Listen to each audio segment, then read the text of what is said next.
କଣ ହେଲା ଅଜା? ଜେଜେ କଥା ମନେ ପଡୁଛି କି?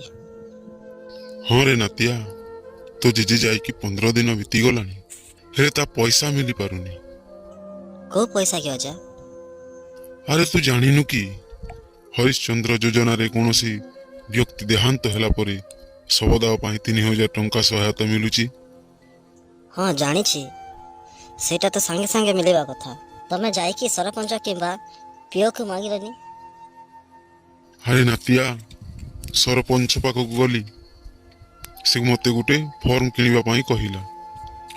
ଫର୍ମ ପୂରଣ କରିବା ପରେ ଦସ୍ତଖତ ମୁଁ ବି ଦେଲି, ସେ ବି ଦେଲା। ତାପରେ ଫର୍ମକୁ ନେଇକି ପିଇଓ ପାଖକୁ ଗଲି। ଠିକ ତ କରିଛ, ଫର୍ମ ପାଇଲା ମାତ୍ରେ ପଇସା ଦେଇଦେବା କଥା। ନା ରେ ନାତିଆ, ମୋତେ 5 ଦିନ ଅପେକ୍ଷା କରିବାକୁ କହିଲା, ହେଲେ ଆଜି ପର୍ଯ୍ୟନ୍ତ ମୋତେ ସେ ସହାୟତା ଟଙ୍କା ମିଳିପାରିନି। କାହାକୁ ମୋ ଦୁଃଖ ଜଣାଇବି ରେ ନାତିଆ?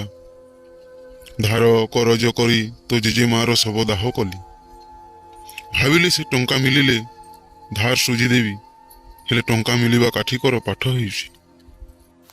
ଆଜ୍ଞା ହଁ, ମୋ ଅଜା ଜାଣିବା ସହିତ ଆପଣମାନେ ବି ଜାଣିବା ନିହାତି ଦରକାର। ଗ୍ରାମାଞ୍ଚଳ ତଥା ସହରାଞ୍ଚଳରେ କୌଣସି ଗରିବ ଶ୍ରେଣୀର ଲୋକଙ୍କ ମୃତ୍ୟୁ ହେଲେ ତାଙ୍କ ଶବ ସତ୍କାର ନିମନ୍ତେ ଯୋଗାଇ ଦିଆଯାଉଥିବା ସହାୟତା ଯୋଜନା। ଏହି ଯୋଜନାରେ ଗ୍ରାମାଞ୍ଚଳରେ 3000, ସହରାଞ୍ଚଳରେ 4000 ଟଙ୍କାର ପ୍ରଦାନ କରାଯାଉଛି।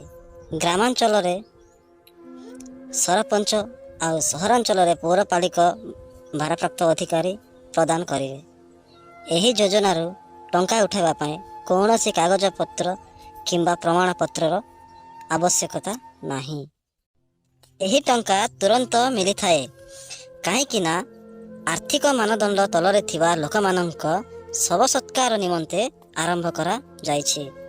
ଏଥିପାଇଁ କୌଣସି ସମୟସୀମାର ନିର୍ଦ୍ଦିଷ୍ଟ ନାହିଁ। ଯେଉଁ ସମୟରେ ମୃତ୍ୟୁ ଘଟିଲା ସେହି ସମୟରେ ଶବଦାହ ପାଇଁ ଟଙ୍କା ଦିଆଯାଇଥାଏ ଏବଂ ମୃତ୍ୟୁର 15 ଦିନ ମଧ୍ୟରେ ମୃତକଙ୍କ ସମ୍ପର୍କୀୟ ତଥ୍ୟ ୱେବସାଇଟ୍ରେ ଦରଜ କରାଯାଏ।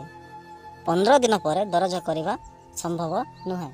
ଯଦି ଆପଣମାନଙ୍କୁ ଆମର ଦେଇଥିବା ତଥ୍ୟ ଠିକ୍ ଲାଗିଲା, ତାହେଲେ ଆମର ଏ ଭିଡ଼ିଓଟିକୁ ସେୟାର କରନ୍ତୁ, ଲାଇକ୍ କରନ୍ତୁ, ସବସ୍କ୍ରାଇବ୍ କରନ୍ତୁ ଆଉ ଆପଣଙ୍କର ମତାମତ କମେଣ୍ଟ ମାଧ୍ୟମରେ ଜଣାନ୍ତୁ।